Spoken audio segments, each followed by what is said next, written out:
Welcome once again to the latest edition of Shelf Life Book Reviews Online.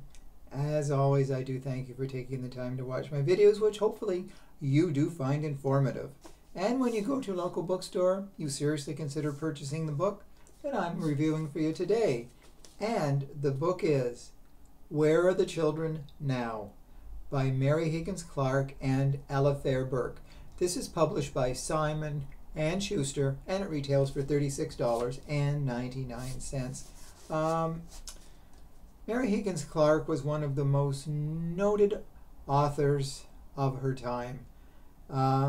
She died in December 2020 at 92 years old, but she left behind an amazing literary legacy that few people can compete with or compare with. They called her the Queen of Suspense.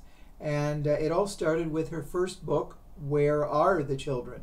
That was in 1975, and that really launched her literary career. And from then on, she wrote dozens of books, and she never looked back.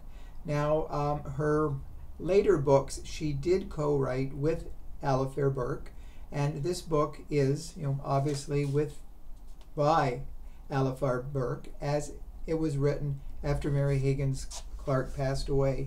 So you could call it the sequel to Where Are the Children from 1975. So it took 47 years for the sequel, but it really was worth the wait.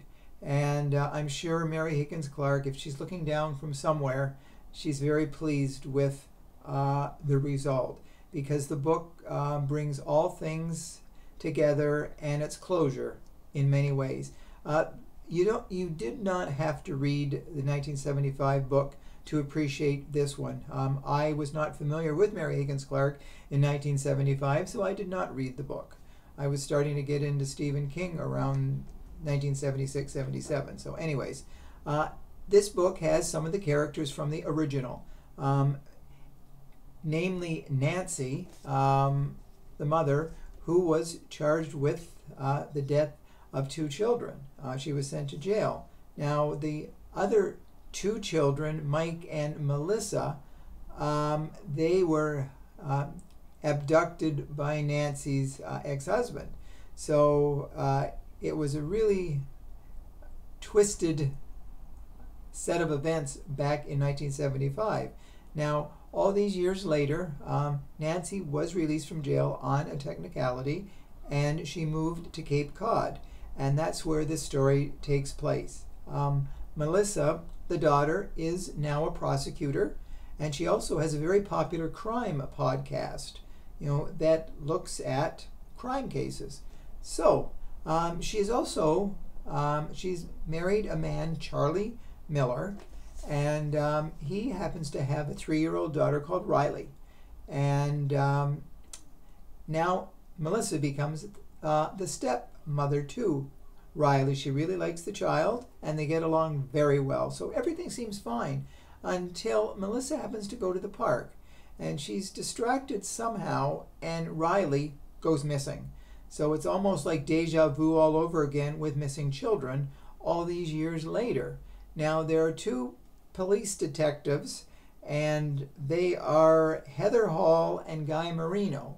And right immediately, they suspect that Melissa was behind the abduction because of what happened in the past. Somehow, your guilt by association, really, with the past. And so the mother, Nancy, is also a suspect as well. So it's a most interesting story, as we really don't know what happened to Riley. We see many of the characters in the book, and we have our suspicions of who took Riley, but at the moment for the police, Melissa is suspect number 1. And so it makes for a very interesting reading. It's very fast reading. The book is barely 275 pages, give or take. I think it's 277. But it's still an interesting book. It's an engrossing book.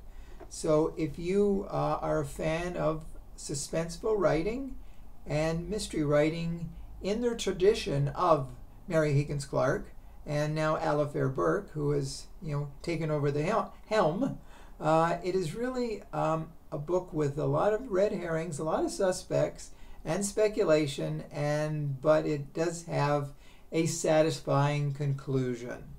So, Where Are the Children Now is definitely a book. Like I said, if you are a fan of Mary Higgins Clark and her earlier works, leading up to this, you definitely must add this to your collection.